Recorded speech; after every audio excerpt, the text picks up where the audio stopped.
Ce soir-là, Inti-Lapa était très en colère. Les nombreux sacrifices que le village tout entier lui avait offerts ne l'avaient pas calmé. Des nuées d'orage de plus en plus noires entouraient sa tête énorme d'où jaillissaient des gerbes d'étincelles. Les granges où les hommes qui l'avaient foudroyé travaillaient éternellement pour lui étaient presque vides. Il n'y avait même plus de bétail à garder. Inti-Lapa, furieux de nourrir tous ses esclaves pour rien depuis des mois, se mit soudain à gronder et lança sur la terre un éclair si puissant qu'en un instant les Indiens crurent que le jour se levait au milieu de la nuit. Terrorisés, ils ranimèrent le feu autour duquel ils s'étaient réunis pour prier et entonnèrent un nouvel hymne à Inti-Lapa, le dieu qui rend les champs fertiles ou vole les récoltes selon qu'il est content ou furieux. Ils l'aimaient et le redoutaient à la fois, car il faisait, selon son humeur, leur richesse et leur malheur. Pendant ce temps, au pied de la montagne, au milieu des champs, une silhouette frêle et toute courbée avançait d'un pas rapide. La pluie avait surpris ses hommes, alors qu'ils revenaient en ville.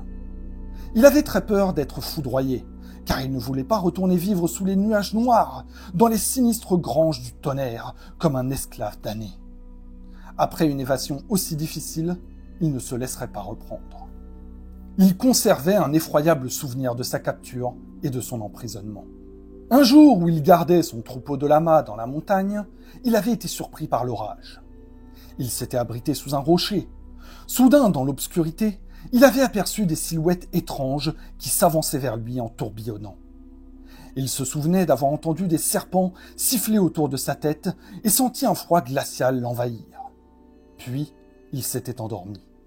À son réveil, il s'était retrouvé étendu sur de la paille, dans une grange, à côté d'un petit groupe d'hommes en haillons, recroquevillés comme des bêtes les uns contre les autres.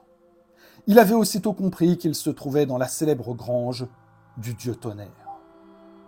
Après quelques semaines très éprouvantes, il avait réussi à s'évader à l'occasion d'un orage particulièrement violent. Ce sinistre souvenir le hantait tandis qu'il marchait sous la pluie. Soudain, il aperçut une lueur au bord de la route. Il accéléra le pas, et bientôt il put voir une maison à l'intérieur de laquelle brillait une faible lumière. Une très vieille femme, aux cheveux plus blancs que la neige, et au visage ridé comme une écorce d'arbre sacré, vint sur le pas de la porte, car elle l'avait entendu s'approcher. « N'entre pas !» cria-t-elle très effrayée. « Si mes fils te trouvent ici, ils voleront ta vie et t'emporteront avec eux. »« Qui sont-ils donc » demanda l'Indien très intrigué. « Je n'ai pas le droit de te répondre.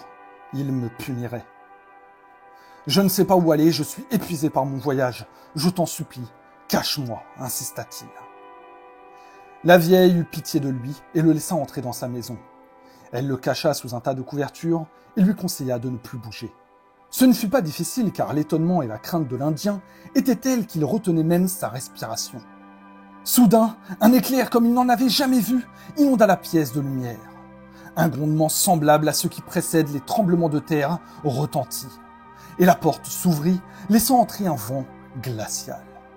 3 jeunes hommes apparurent. Ils étaient armés de frondes qu'ils posèrent dans une des niches du mur. En riant, le plus jeune jeta par terre 2 sacs bourrés de maïs et de haricots.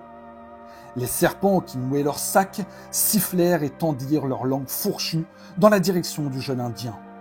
Il était glacé d'effroi. Il les avait bien reconnus. C'étaient les 3 fils du tonnerre.